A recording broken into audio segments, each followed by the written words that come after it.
Queue న్యూస్లో పనిచేయటకు senior video editors కావాలను సంప్రదించవలసిన నెంబర్లు 8688926084. మొత్తం మీద ఇక్కడ మరో 5,000 పోస్టులతోటి డిఎస్సి ప్రకటిస్తామని చెప్పేసి ఉప ముఖ్యమంత్రి భట్టి విక్రమార్క చెప్తా ఉన్నారు. సంతోషం, దాంట్లో స్వాగతిస్తున్నాం చెప్పేసి నిరుద్యోగులందరూ కూడా అంటా ఉన్నారు. కాకపోతే ఏంటంటే ఇప్పుడున్నటువంటి డిఎస్సిని ఇప్పుడే నిర్వహిస్తామని చెప్పడం మాత్రం బాధాకరం. అయితే ముఖ్యమంత్రి గారు నిన్న ఒక సానుకూలమైనటువంటి ప్రకటన చేసిండ్రు. ఏమైనా ఒకవేళ ఇబ్బందులుంటే, ఏమైనా బాధలుంటే, ఒకవేళ మంత్రి ఉన్నారు కదా, మంత్రి పొన్నం ప్రభాకర్ గౌడ్కి చెప్పండి, ఆయనకు చెప్పి మీ ఏవైతే అభ్యర్థనలు ఉంటాయో అవన్నీ కూడా చెప్పండి, చెప్పిన తర్వాత మేము ఒక నిర్ణయం తీసుకుంటామనేటువంటి మాట చెప్పిండు. చాలా సంతోషపడ్డరు చాలా మంది నిరుద్యోగులు. కానీ అక్కడ ఒక్కొక్కరు ఒక్కొక్క రకంగా, మంత్రి సీతక్క అంటే ఆమె పైన కూడా మంచి గౌరవం ఉన్నది, ప్రజల్లో మంచి అభిమానం ఉన్నది, తర్వాత నిరుద్యోగులకు కూడా అంతే మంచి అభిమానం ఉన్నది. మరి సీతక్క కూడా ఎట్టి పరిస్థితుల్లో రద్దు అంటే ఇప్పుడు పోస్ట్పోన్ చేసేటటువంటి ప్రసక్తే లేదని చెప్పి చెప్పడం నిరుద్యోగులని నిరాశపరుస్తూ ఉంది, బాధపడతా ఉన్నారు. కాబట్టి 100% ఇది న్యాయమైన డిమాండు, దీంట్లో పోయేది ఏం లేదు. గవర్నమెంట్కి ఇంకా కావాలంటే 200-300 కోట్ల రూపాయలు మిగులుతాయి, ఎందుకంటే ఒకవేళ లేట్ చేస్తే. కాబట్టి 100% ఇక్కడ డిఎస్సిని కానీ, నిన్న మేము ఇక్కడ ఏది దిల్సుఖ్ నగర్ పోయినాము, అశోక్ నగర్ పోయినాం, తర్వాత ఉస్మానియా సిటీ పోయినాము. పోతే 100% మంది అడుగుతా ఉన్నారు, అన్నా కొంచెం ఎట్లనే చేసి మాకు పోస్ట్పోన్ చేయండి, ఇచ్చినటువంటి ఫలాలు మాకు అందాలంటే ఆ పోస్ట్పోన్ చేస్తే మాకేమైనా జరుగుతుంది, కానీ లేకపోతే మేము నష్టపోతామని చెప్పేసి అందరూ కూడా ఆవేదన వ్యక్తం చేస్తూ ఉన్నారు, బాధపడుతున్నారు. ఇంకా కొంతమంది అయితే కానీ మేము చచ్చిపోతాం అని అంటున్నారు. అటువంటి మాత్రం చేయకండి మిత్రులారా, అటువంటిది అవసరం లేదు. ప్రభుత్వం అంటే ఇవాళ సాయంత్రం లోపు లేకపోతే రేపటి వరకు, రేపు ముఖ్యమంత్రి గారి మీటింగ్, ఇవాళంతా రేపు 16 ముఖ్యమంత్రి గారి అంటే కీ మీటింగ్ ఉంది. అక్కడ ఏది ఐఏఎస్ ఆఫీసర్లతో ఐపీఎస్ ఆఫీసర్లతో మీటింగ్ ఉంది. మరి ఆ మీటింగ్లో తీసుకుంటారా లేకపోతే ఇవాళ తీసుకుంటారా నిర్ణయం. కానీ 100% 18వ తేదీ నుంచి డిఎస్సి పరీక్ష అంటున్నారు. వాళ్ళు బాగా ఆందోళన చెందుతా ఉన్నారు, మొత్తం స్ట్రెస్ గురవుతా ఉన్నారు, మొత్తం వాళ్ళకి పిచ్చిలేస్తుంది. మనం మంచి ఏదాం అనుకుంటే మళ్ళీ చెడు జరుగుతూ ఉంది. 100% అక్కడ డిఎస్సి కానీ తర్వాత ఇక్కడ గ్రూప్ 2కి సంబంధించి కానీ వాయిదా వేయాల్సినటువంటి అవసరం 100% ఉన్నది. ఇంకెట్టి పరిస్థితుల్లో ఇట్లా భేషజాలు ఏమొద్దు.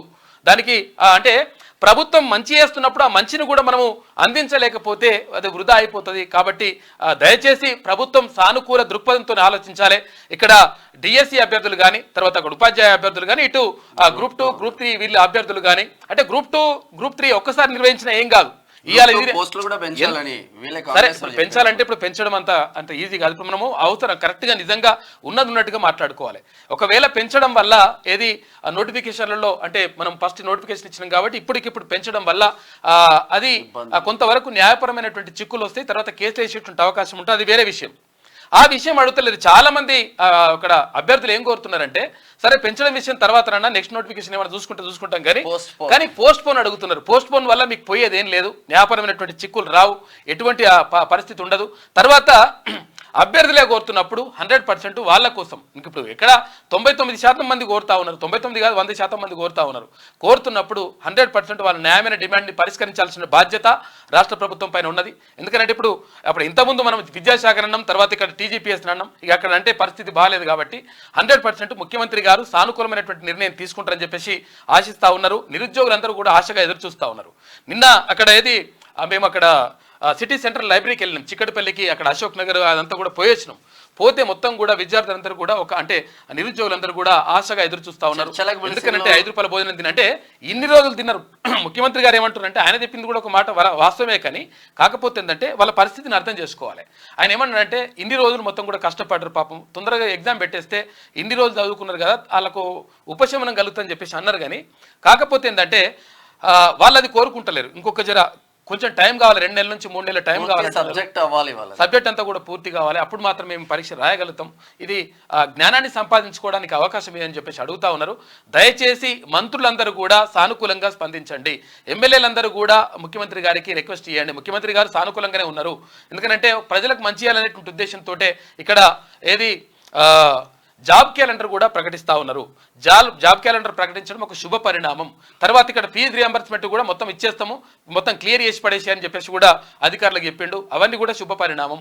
కాకపోతే ఏంటంటే మీరు ఇచ్చినటువంటి ఫలితాలు 100% ఇక్కడ నిరుద్యోగులకు అందాలంటే మీరు 1000% దీనిపైన ఇంక ఎట్టి పరిస్థితుల్లో భేషజాలకు అన్ని పోకుండా, ఎందుకంటే ఇప్పుడు వీడోడు ఇంకా వస్తున్నారు, ఇంకా రకరకాల ఇంట్లో జ్వరపడేటువంటి ప్రమాదం ఉంది కాబట్టి రకరకాల వ్యక్తులకు మీరు అవకాశం ఇచ్చినట్టు అవుతుంది కాబట్టి మీకు ప్రభుత్వం మీద వ్యతిరేకత రావద్దని చెప్పేసి భావిస్తూ ఉన్నారు. కాబట్టి 100% మీరు సానుకూలమైనటువంటి నిర్ణయం తీసుకోవాలి. మేము ఇక్కడ ఏది ప్రచారం కోసం వెళ్ళినాం, ప్రచారం కోసం వెళ్ళి పుస్తకాలను వదిలిపెట్టేసి ప్రచారం కోసం వెళ్ళినాం. మరి ఆ 3 నెలల టైం అన్నా ఇవ్వండి, మాకు 2 నెలల టైం 3 నెలల టైం అని ఇవ్వండి అని చెప్పేసి అడుగుతా ఉన్నారు. ఆ విషయం అంతా పక్కకు పెట్టేసేయండి. 100% డిఎస్సికి సంబంధించి కానీ గ్రూప్ 2కి సంబంధించి కానీ 100% పోస్ట్ పోన్ చేయాల్సినటువంటి బాధ్యత ప్రభుత్వం పైన ఉన్నది. దయచేసి సానుకూల దృక్పథంతో ఆలోచించాలని చెప్పేసి వాళ్ళందరూ కూడా రిక్వెస్ట్ చేస్తూ ఉన్నారు. క్యూనూస్ కూడా రిక్వెస్ట్ చేస్తూ ఉంది. ఎందుకంటే మేము ఇక్కడ గ్రౌండ్ లెవెల్కి వెళ్ళేసి వచ్చినాం కాబట్టి క్యూనూస్ కూడా రిక్వెస్ట్ చేస్తూ ఉంది. 100% వాళ్ళకు సానుకూల నిర్ణయమైనటువంటి తీసుకోండి. 100% దాన్ని ఏది వాయిదా వేయండి. లేకపోతే వాళ్ళు స్ట్రెస్కి గురవుతున్నారు. మొత్తం ఒక్కొక్కరి మొత్తం నరాలు చిట్లిపోతున్నాయి. కాబట్టి చాలా ప్రమాదాలు జరుగుతాయి. ఎందుకంటే దీన్ని ఆసరాగా తీసుకొని మీరు బీఆర్ఎస్ అంటారు కదా, వాళ్ళు ఇప్పుడు ఆసరాగా తీసుకొని రకరకాలుగా ఇక ఇవన్నీ కూడా జరుగుతాయి. ఇవన్నీ జరగకుండా ఉండాలంటే మాత్రం 100% మీరు సానుకూలంగా నిర్ణయం తీసుకోండి. ఇక మరోవైపు నిన్న గౌడనలకు సంబంధించి ఇక్కడ కాటమయ్య సురక్షణ రక్షణ కాటమయ్య రక్షణ కవచం అని చెప్పేసి నిన్న ముఖ్యమంత్రి గారు ఇక్కడ ఏది ఇబ్రహీంపట్నం దగ్గర లస్కర్ గూడలో దాన్ని కార్యక్రమాన్ని ప్రారంభించిండు. అన్ని కుల వృత్తులకు కూడా మంచి అవకాశాలు కల్పిస్తామని చెప్తా ఉన్నారు. నిజంగా అది ఒక శుభ పరిణామం, మంచి చేస్తూ ఉన్నారు. కాబట్టి ఇటువంటి మంచి చేసేటప్పుడు తర్వాత ఆ మంచి చేసి కూడా అభాస్పాలు కావడం మాత్రం కరెక్ట్ కాదు.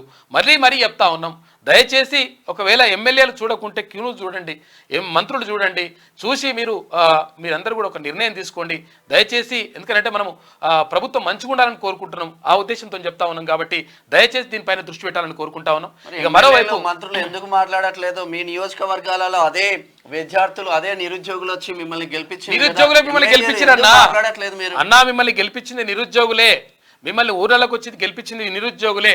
ఆ నిరుద్యోగుల గురించి మీరు మాట్లాడకపోతే అన్యాయం అవుతుంది. కాబట్టి 100% మీరు మాట్లాడండి.